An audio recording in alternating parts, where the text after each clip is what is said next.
ഏതാണ്ട് 299 വർഷങ്ങൾക്ക് മുമ്പ് ജനിച്ച ഒരു മനുഷ്യൻ ഇംഗ്ലണ്ടിലുണ്ടായിരുന്നു. അദ്ദേഹത്തിൻ്റെ പേര് ജോൺ ന്യൂട്ടൺ എന്നായിരുന്നു. അദ്ദേഹം തെറ്റായിരിക്കുന്ന അനുഭവത്തിൽ സകല ദുർനടപ്പിലും മദ്യപാന ആസക്തിയിലും ജീവിച്ചു പോന്നു. ബഹുസമ്പന്നനും ഒരു കപ്പലിൻ്റെ കപ്പിത്താനായിട്ട് തീരുകയും തൻ്റെ പിതാവിന് സ്വന്തമായിട്ട് കപ്പൽ ഉണ്ടായിരുന്ന ഒരു അനുഭവത്തിൽ തൻ്റെ സമ്പത്ത്, തൻ്റെ സൗന്ദര്യം, തൻ്റേതായിരിക്കുന്ന തത്വജ്ഞാനങ്ങൾ എല്ലാം ഉപയോഗിച്ച് താൻ കഴിയുന്നിടത്തോളം ഈ ഭൂമിയിൽ തെറ്റായിട്ട് ജീവിപ്പാനിടയായി. ഇദ്ദേഹം മുതിർന്നപ്പോൾ, യൗവനക്കാരനായിട്ട് തീർന്നു കഴിഞ്ഞപ്പോൾ ഇദ്ദേഹം ചെയ്യുന്ന പ്രവൃത്തി, തൻ്റെ പിതാവിൻ്റെ കപ്പലിൽ അവൻ ഇംഗ്ലണ്ടിൽ നിന്ന് ആഫ്രിക്കൻ വൻകരകളിലേക്ക് കടന്നു പോകും.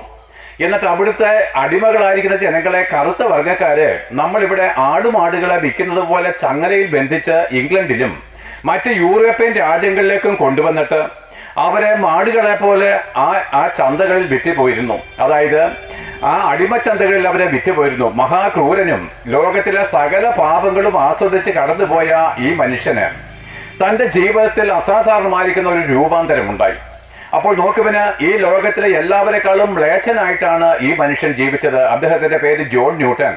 ഇന്നേക്ക് ഏതാണ്ട് 299 വർഷങ്ങൾക്ക് മുമ്പാണ് അദ്ദേഹം ജനിച്ചത്.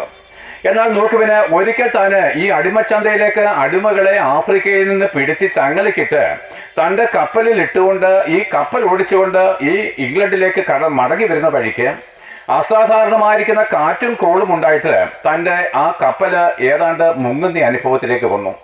തനിക്കൊരു കാര്യം മനസ്സിലായി, ഞാൻ എൻ്റെ സ്വന്തം ദേശത്തേക്ക് ചെല്ലുകയില്ല, ഈ കടലിൻ്റെ അഗാധതയിൽ എൻ്റെ പ്രാണൻ അവസാനിക്കുകയുള്ളൂ. പക്ഷെ പ്രിയപ്പെട്ടവരെ, ഇവൻ ഇത്ര ക്രൂരനായിരുന്നുവെങ്കിലും ഇവന് പ്രാർത്ഥിക്കുന്ന ഒരു അമ്മയുണ്ടായിരുന്നു. ശ്രദ്ധിക്കണേ, പ്രാർത്ഥിക്കുന്ന ഒരു അമ്മയുണ്ടായിരുന്നു. ഇവന്റെ ദുർനടപ്പിൽ നിന്ന് അവനെ രക്ഷിപ്പാൻ കഴിയുന്ന കർത്താവായിരിക്കുന്ന യേശുക്രിസ്തുവിനോട് നിരന്തരമായിട്ട് കണ്ണീരോടെ നിലവിളിക്കുന്ന ഒരു മാതാവ് ഈ ജോൺ ന്യൂട്ടൺ ഉണ്ടായിരുന്നു. തൽഫലമായിട്ട് ഈ ഭയങ്കരമായിരിക്കുന്ന അനുഭവത്തിൽ താന് ആ കപ്പലിൽ വെച്ച് മാനസാന്തരപ്പെടുവാനിടയായി. അദ്ദേഹത്തിനൊരു കാര്യം മനസ്സിലായി, ഇന്നേ വരെ ഞാൻ ജീവിച്ചത് വെറുതെയായിപ്പോയി. ഈ അടിമ വ്യാപാരവും ലോകത്തിന്റെ പാപവും എന്നെ അവസാനം നരകത്തിയിലേക്കാണ് കൊണ്ടുപോകുന്നത്. തനിക്ക് സുബോധം വരികയാണ്.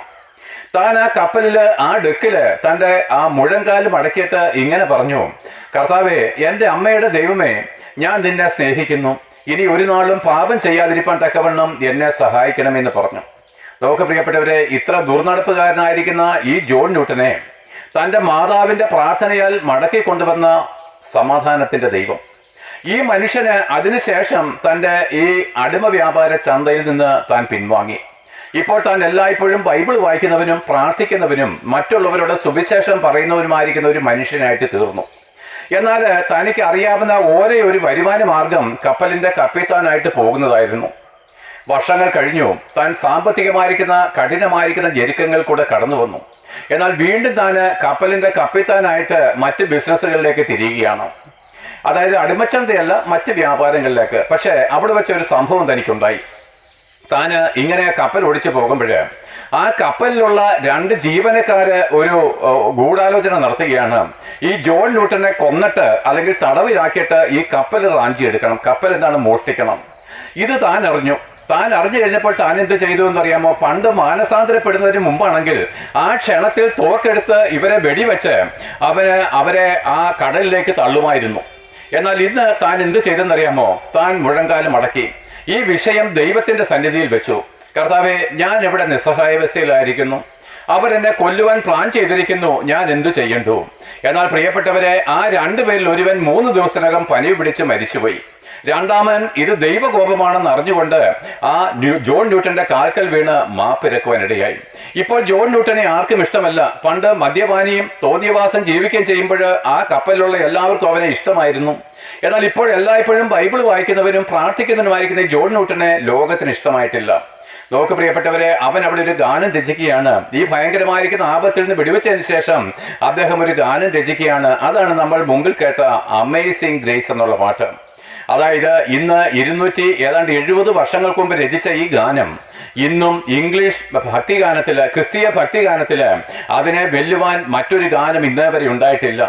ആ അമേസിംഗ് ഗ്രേസ് എന്നുള്ള പാട്ടാണ് നിങ്ങൾ കേട്ടത്. ഇനി മറ്റൊരു സംഭവ കഥ കൂടെ ഞാൻ പറയാം. എന്താണ് എൻ്റെ ഉദ്ദേശമെന്ന് ഞാൻ അറിയിക്കാം. പണ്ട് ഇംഗ്ലണ്ടിൽ തന്നെ ഒരു ഫ്യൂണറൽ സർവീസ്, ഒരു ശവസംസ്കാര ശുശ്രൂഷ നടക്കുകയാണ്. അവിടെ ഒരു യൗവനക്കാരനെയാണ് അടക്കാൻ പോകുന്നത്. ഒരു വലിയ ബഹുജനം ആ വീട്ടിൽ വന്നിട്ടുണ്ട്. അസാധാരണമായിരിക്കുന്ന ഒരു ആൾക്കൂട്ടം ആ വീട്ടിൽ വന്നെത്തിയിട്ടുണ്ട്. ഈ യൗവനക്കാരനെ അടക്കുവാനുള്ള അല്ലെങ്കിൽ ഫ്യൂണറൽ സർവീസ് നടക്കുകയാണ്. ജനങ്ങളെല്ലാം അസ്വസ്ഥരാണ്. എന്ന് വെച്ച് കഴിഞ്ഞാൽ സാധാരണ ഫ്യൂണറൽ സർവീസിന് വരാത്ത വ്യക്തികൾ പോലും ആ വീട്ടിൽ തിങ്ങിക്കൂടിയിരിക്കുകയാണ്. ഈ യൗവനക്കാരന് അവിടെ ബോഡിയായിട്ട് അവിടെ കിടത്തിയിരിക്കുകയാണ്. അപ്പോഴെന്താണ്, ജനങ്ങൾ അസ്വസ്ഥരാണ്, അവരെന്തൊക്കെയോ പിറുപിറുക്കുന്നുണ്ട്. അപ്പോൾ അവരുടെ ഉപദേശി, അദ്ദേഹം വില്യം ബൂത്ത് എന്ന് പറയും, അദ്ദേഹം പ്രസംഗിപ്പാനായിട്ട് എഴുന്നേറ്റു. പെട്ടെന്ന് ജനത്തിന്റെ ആരവാരവും ഉയർന്നു. ജനങ്ങളെല്ലാം അസ്വസ്ഥരായി, അവർ പിറുപിറുപ്പ് കൂടി. അവരെന്താണ്, മുഷ്ടി ചുരുട്ടി വായുവിൽ എന്തൊക്കെയോ കുത്തുന്ന പോലെ ആംഗ്യം കാണിപ്പാൻ തുടങ്ങി. ജനം മുഴുവനും ഇളകി വശായി. അപ്പോഴെന്താണ്, എന്താണ് കാര്യം? കാര്യം ഞാൻ പറഞ്ഞുതരാം.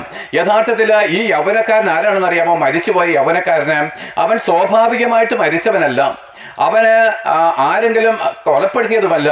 അവനെന്താണ്, അപകടത്തിൽ മരിച്ചതുമല്ല. പിന്നെ എന്താണ്, അവൻ എങ്ങനെയാണ് മരിച്ചതെന്നറിയാമോ? അവൻ യൗവനക്കാരനായിരിക്കുന്ന യുവാവ് തൻ്റെ ഭാര്യയെ കൊലപ്പെടുത്തിയതിന് ആ ജയിലറകളിൽ അവനെ തൂക്കിക്കൊന്നാണ്. ഗവൺമെന്റ് കോടതി അവനെ വധശിക്ഷയ്ക്ക് വിധിക്കുകയും അവനെ സ്വന്തം ഭാര്യയെ കൊന്നതിൻ്റെ പേരിൽ തൂക്കിക്കൊല്ലുകയും ചെയ്തവന്റെ ബോഡിയാണ് ഈ കിടക്കുന്നത്. അപ്പോൾ വില്യം ബൂത്ത് പ്രസംഗിപ്പാൻ എഴുന്നേറ്റപ്പോൾ ജനം പറയുകയാണ്, പെറുപിറുക്കുകയാണ്, എടാ, ഇത്ര പാപിയായിരിക്കുന്ന, ഇത്ര ക്രൂരനായിരിക്കുന്ന ഇവന് വേണ്ടി എന്ത് ശുശ്രൂഷ ചെയ്യുവാനാണ് ഈ ഉപദേശി എഴുന്നേൽക്കുന്നത്? പോഷനാണ് ഇവന്. ഇങ്ങനെ പാപം ചെയ്ത സ്വന്തം ഭാര്യയെ കൊന്നിട്ട് തൂക്കിലേറ്റപ്പെട്ട ഇവന് വേണ്ടി എന്ത് പ്രസംഗിക്കാനാണ് എന്ന് ജനം ആർത്തുകൊണ്ടിരുന്നു.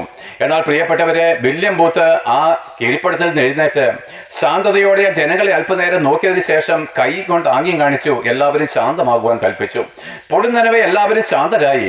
അപ്പോൾ വില്യം ബൂത്ത് ശാന്ത ഗംഭീരമായിരിക്കുന്ന സ്വരത്തിൽ ഇങ്ങനെ അവരോട് പറയുവാനിടയായി, ഈ ജോണിന് പ്രാർത്ഥിക്കുന്ന ഒരമ്മയുണ്ടായിരുന്നില്ല.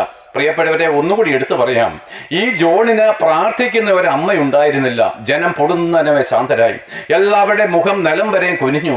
അതേ പ്രിയപ്പെട്ടവരെ, ഒരിടത്ത് ജോൺ ന്യൂട്ടൺ എന്ന് പറഞ്ഞ അക്രമകാരിയും പാപിയും മദ്യപാനിയും എല്ലാവിധമായിരിക്കും ദുർനടപ്പും നടന്നുപോയ ആ ജോൺ ന്യൂട്ടനെ മാനസാന്തരപ്പെടുത്തിയത് അവന്റെ അമ്മയുടെ പ്രാർത്ഥനയാണെങ്കിൽ, ഇതാ ഈ രണ്ടാമത്തെ ജോണ് തന്റെ ഭാര്യയെ കൊന്ന് ജയിലറകൾ പോകുവാനും ഗവൺമെന്റ് വധശിക്ഷയ്ക്ക് വിധിച്ച് അവനെ തൂക്കിക്കൊല്ലുവാനും ഇടയായിട്ട് തീർന്നത് അവന് പ്രാർത്ഥിപ്പാൻ ഒരു അമ്മ ഉണ്ടായിരുന്നില്ല എന്നുള്ളത് കൊണ്ടാണ്.